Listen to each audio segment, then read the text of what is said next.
Hi everyone, hope you are feeling positive and healthy. Please subscribe with all bell notifications if you haven't already, and please don't hesitate to leave your valuable feedback and advice below. Thank you very much. Let's jump into the stories.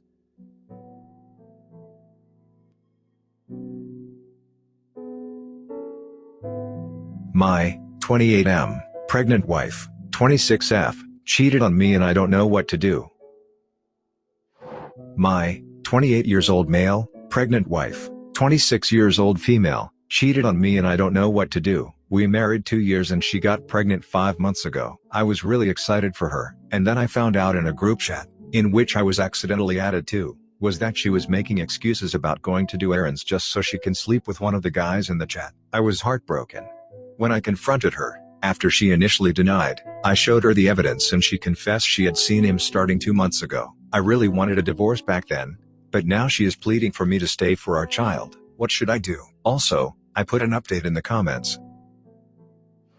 Paternity test, paternity test, paternity test. Get this as soon as it's possible to get it. She betrayed you before, no reason to start believing her now. Don't get kid trapped. If it ain't your kid, your option is easy, you leave. If it is, you have to ask yourself the following question: will my kid have a better life being with his mother or with his parents apart? When answering this question, you have to think about how you and your wife are gonna move on from this. Is it something that even can be resolved that fast? What got to change before you are gonna have a kid?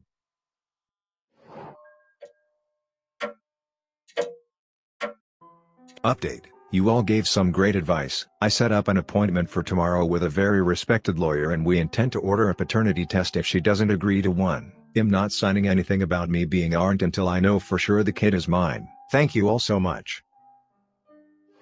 How do I, 35 years old male, get my wife, 35 years old female, to stop obsessively cooking and cleaning? Throw away because I don't want this connected to my main. I know the title may sound obnoxious, but please hear me out. My wife, who I will call Emily, and I got married this past February. We moved into our new townhouse soon after. Before the wedding and move, we lived together in a rented apartment for about a year. Emily comes from a nice family, but her parents tend to have this 1950s mindset about gender roles. Her dad works and her mom is a Stepford housewife. It never seemed to affect Emily. When we lived together before marriage, we had pretty equal roles with regards to cooking, cleaning, and other household chores. I'm not the best cook, but I can put together a basic, edible dinner, think spaghetti and meatballs. I also do a decent job cleaning, except for folding fitted sheets because that's like trying to solve a Rubik's Cube blindfolded. We would take turns making dinner, and ordering takeout like once a week or so. When we moved into the new townhouse as a married couple, it's like Emily had some internal housewife switch flipped on. She now cooks dinner exclusively every night of the week, and I'm not talking about heating things up. Soup is from scratch. She makes her own pasta noodles on the weekends. She even made her own croutons once. So if there is ever a worldwide crouton shortage, you know who to hit up. She cleans almost maniacally every night. She immediately does dishes after dinner.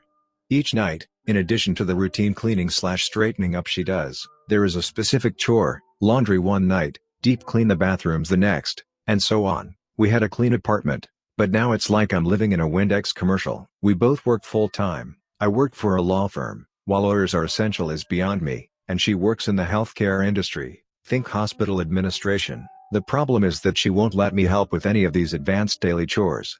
She actually gets irritated when I suggest it, which, A, leaves her and I no time to hang out and relax at night like we used to, watch TV or a movie, just read together. B, leaves her anxious and stressed, and, C, makes me feel guilty and like I'm not part of the partnership. We do talk over dinner, over a perfectly set table just for the two of us, but it's not like it used to be at all. I've tried to talk with Emily about this, how she doesn't need to be some version of what her parents think is a perfect housewife and how I want to help like I used to. She brushes me off and says that since I bring in more money, I should be able to relax after a workday. I have never thought this and don't believe I've done anything to suggest I might, and that being married means our relationship has changed in all different kinds of ways.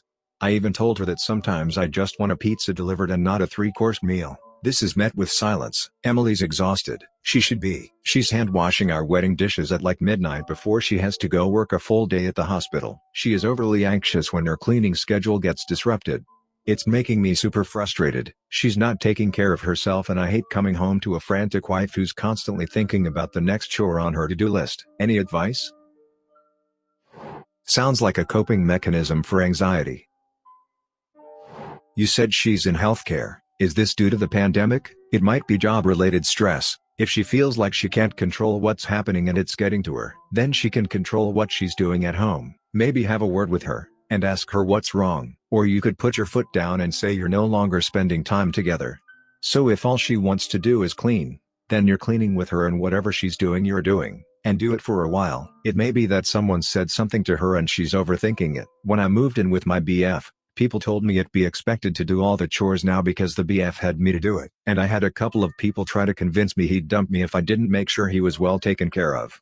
I didn't really care, because I never wanted to be a housewife, so if my partner expected me to do everything I'd just start resenting them and leave if they didn't change. But when they did it to a coworker of mine, she actually believed it.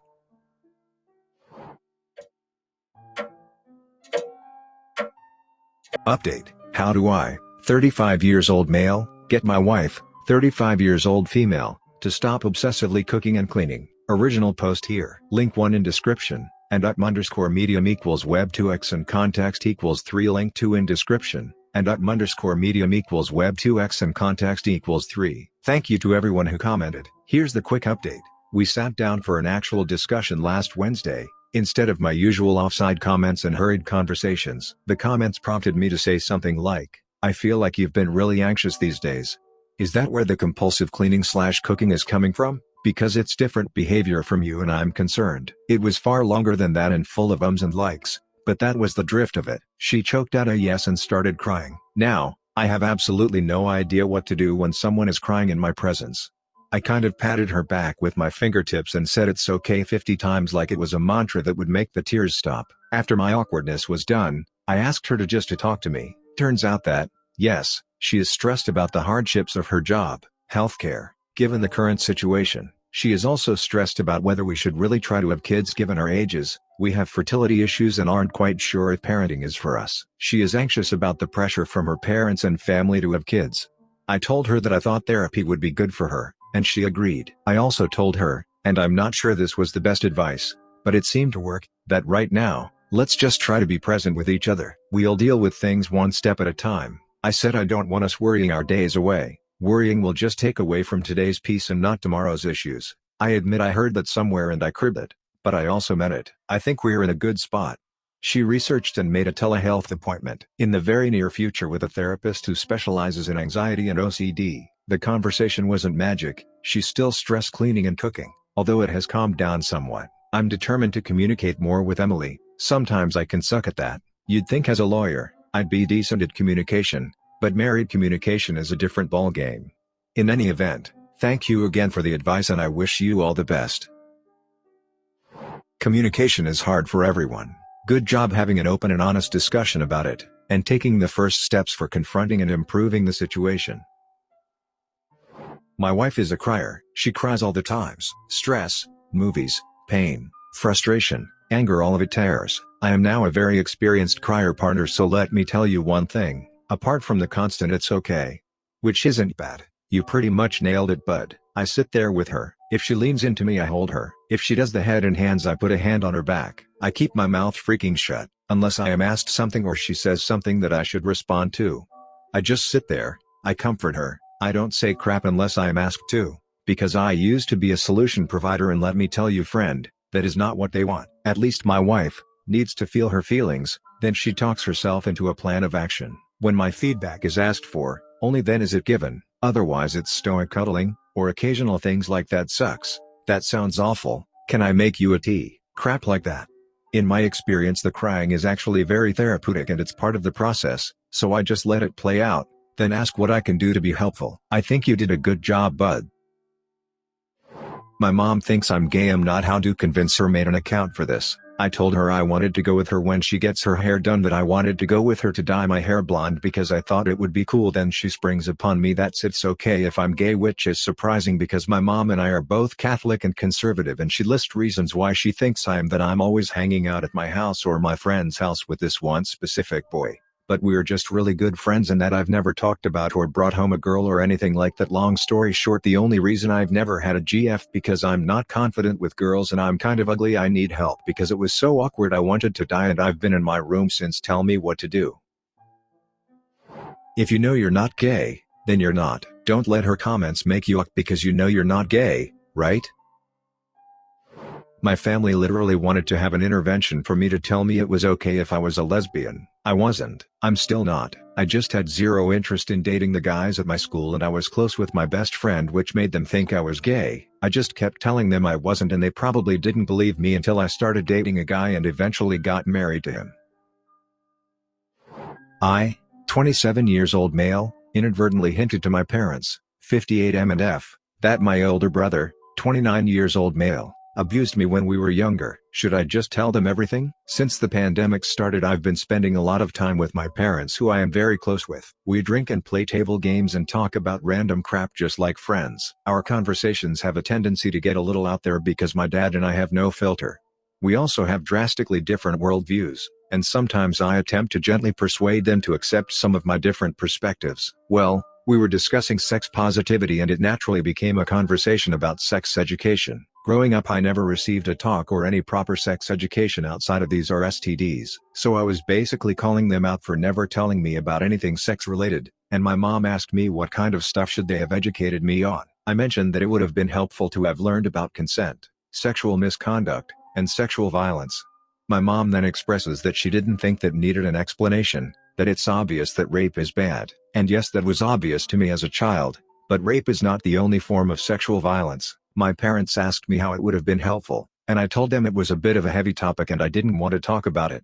Maybe I should have deployed a more subtle smokescreen to avoid that question, but I was also wavering between telling them about it and keeping it a secret forever. When I was 11 years old, my family moved towns and my older brother and I had to start over at a new school.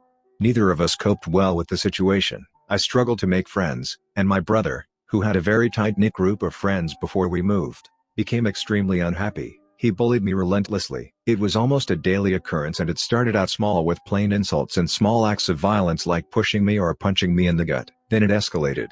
Now, he had always been kind of a ick to me and I was a very sensitive little kid. Because of this, my parents were really used to hearing me tattle on him for teasing me or hitting me, and by the time we had moved they had become dismissive of me crying wolf and I had become tired of being referred to as a tattle or a drama queen, so I kept a lot of this stuff to myself. My brother's insults became more long-winded and very quickly transformed into verbal abuse. He would tell me on a daily basis that he hated me, that I didn't have any friends because I was disgusting. I didn't have friends, so this one cut deep, and would regularly fixate on certain characteristics or behaviors of mine and make fun of me for them to see how I would react and which were the most effective.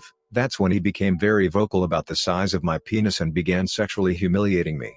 Sometimes in front of other people, sometimes not. We had also both joined the wrestling team at school and my brother discovered that he had a knack for it, which led to me being his regular practice dummy. Anyways, to avoid drawing this out too long, I'll quickly describe some of the occurrences of what I believe could be appropriately described as sexual assault. I've edited out my description of these assaults. They're a bit much and I'm not enthusiastic about reading them again or subjecting others to them. This behavior was a constant throughout all of middle school and the beginning of high school, and my parents would regularly leave us home alone together as they both worked full-time. The whole time I legitimately thought that it was normal sibling behavior. I even worshipped him, thought that he was so cool and hated him all at the same time. I tried telling my parents about the bullying, but I didn't have the vocabulary to articulate the sexual nature of it, so they took it as me whining and my brother being a run-of-the-mill a-hole on occasion. Eventually, I outgrew my brother and he left me alone when a couple confrontations didn't go his way. After he started college, our relationship improved significantly. We became roommates when I moved out and we became friends when he apologized for everything that he did to me. Although he didn't explicitly admit to sexually assaulting me, the "I'm so sorry for everything I did to you when we were kids" was good enough for me to forgive him and move on. That is until 2016 when a friend and coworker attempted to rape me at a party. We were at a mutual friend's house for drinks and were both planning on crashing there. I collapsed mid-party after the perpetrator mixed my last drink. The friend whose house we were in carried me to a guest room and put me to bed. The rapist acted like he was calling it a night, went to another available room to pass out where he waited for our host to go to sleep. I honestly can't say for sure if he drugged me or if I was just so drunk that I couldn't function physically, but it was very difficult to prevent him from assaulting me. This event ruined my job. I was too afraid of reporting the incident because of the attention I might receive, so instead I continued working like nothing happened. The host of the party, also a coworker, had put the pieces together easy enough, and thinking it was funny, told most of my coworkers about the incident. I saw the rapist almost every day for more than a year. but never spoke to him again. The party host, who was also my really close friend, began bullying me, mostly just basic insults, calling me stupid and slow because my performance declined hard, and he even commented on me having a small penis while implying that the rapist had told him. I still work at the same job, none of the same people fortunately, and for the past few years I feel like all I've been able to think about is my brother's abuse. The party incident just shook something loose, and the trauma that I thought I recovered from is now on a loop. I forgave my brother, but I can't forget what happened. I've tried confiding a bit in my parents about the depression I've been dealing with, but my mom always responds with some crap like, "Maybe you're depressed because you haven't experienced any real hardship yet," and I had it worse. My mom was a verbally abusive alcoholic. It triggers me so hard. I want to get upset and tell them everything. Tell them that they left me alone with my brother too much. Tell them what really happened on that San Antonio trip when I was 12 and I begged them to let me stay in their hotel room, and they still made me stay in a room with my brother and his friends. Recently they've been making a bunch of vague comments about how they were bad parents, like they want to know exactly how bad they messed up. The other night when I was a bit too drunk, my dad asked if they had done anything to traumatize me. I wish I hadn't said anything, but I basically told him that my brother had traumatized me. Didn't give any details, but now I'm afraid that my parents are going to pry, and I don't think I can just deflect it at this point. I don't want to tell them about the abuse for a few reasons. My older brother and I are on good terms. My brother also has some significant undiagnosed mental health issues, possibly schizophrenic, and I'm afraid bringing this up at all will throw him in a massive downward spiral or damage his relationship with our parent. I've opened up to a couple very close friends about all of this stuff, and it ended up being a mistake as it somehow made our friendship very awkward and uncomfortable, and I'm afraid that this is the kind of story to keep between me and a therapist, or anonymous online strangers. F it. I don't know if there is a healthy way to discuss this with my parents. They really are amazing, kind, warm people, and their biggest mistake was being naive. But if I start letting all this out, I'm not sure I'll be able to refrain from full-on screaming at them and having a violent meltdown. I'm afraid it could ruin our friendship, and sadly they're the only friends I have nearby, so that would be pretty detrimental. I'm also afraid that they won't believe me, and it will be just like when I was a kid and they'll call me the boy who cried wolf again. Even worse, I'm afraid that my memories have been exaggerating the events that took place when I was that young. Maybe the abuse wasn't as bad or as frequent as I remember, and not worth bringing up to anyone ever again. Honestly, I just want to be able to move on. I want to find a good therapist that can help me stop these intrusive thoughts from occupying my mind for hours a day. Maybe a therapist is who I should really be asking for advice, but I don't currently have the privacy for teletherapy, roommates plus small house. Do you think I should talk to my parents about the abuse, or tell them that I don't ever want to talk about it again and leave it at that? Also, I've removed a few details about my assault. They're a bit much, I think. Update. Thank you everyone for the advice. I'm going to seek therapy, and I'm not going to give up on it immediately. I believe your safe bet is to go to a therapist and bring up the possibility of telling your parents what happened and see what the therapist says. Please go to one. You need help. Don't have any doubts. I've done therapy before and it had helped me with my anxiety issues. Make sure you find a good one who knows how to do their job. I by no means do I have any kind of background or credentials in this sort of advice, but if I were going to give it anyway, I'd say that a therapist should be the first route you go down. I think you should tell your parents, but only when you're ready. It literally benefits no one to keep this bottled up inside. Hopefully you do it on your own terms, when you're mentally and emotionally ready. The small house and privacy issue is very understandable, and I'm not sure how you'd even get around that. But I think that inquiring about it might be helpful, in the sense that I'm sure therapists have had patients or are currently working with patients during these pandemic times and might already have a system in place to tackle these issues, you know? Anyhow, I'm glad you're looking for healthy ways to get this off your chest and hopefully start healing. I found out that my friend has been collecting my personal items. I, 14 years old female, went to my best friend's 15 years old male house to hang out. While there, I noticed a box with my name on it poking out from under the bed. I was curious about why it had my name on it and asked my friend. He got really defensive and told me not to open it. I got incredibly suspicious about this, and while he was using the bathroom, I opened the box. Inside were some photos of me along with some used pads and a pair of dirty underwear. I confronted him about this, asking why the hell he had any of this stuff. He tried to pass it off as a joke, but I didn't want to hear it. I grabbed the box and walked out of the house and went home. I haven't told anyone about this yet, but I'm not sure if I should. What should I do? Edit. My sister is the closest person to a parent I have to tell. Girl, run and talk to your parents about it. Don't feel bad about potentially getting him in trouble either. He totally overstepped boundaries, your privacy, and it's just plain weird. Bish with the F. Seriously, though, run for the hills? Subscribe and turn on the notification bell for more stories delivered to you. Thanks for listening. See you later.